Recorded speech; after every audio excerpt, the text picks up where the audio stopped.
Hey guys, I just want to share my experience using my BPI Amore Cashback Credit Card. Nakuha ko siya last June or July.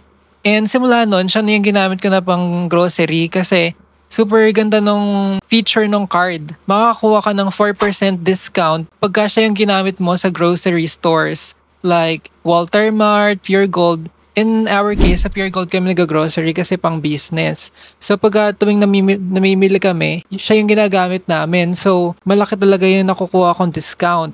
Ito nga maganda. I-flash ko na lang above. Last time, nakakuha ko ng 2.5 na cashback. Para ma-redeem mo siya, magpupunta ka lang sa website ng BPI and request mo na mag-redeem. 'Di ba? Imagine naka 2.5 na ako, ilang buwan pa lang yung card.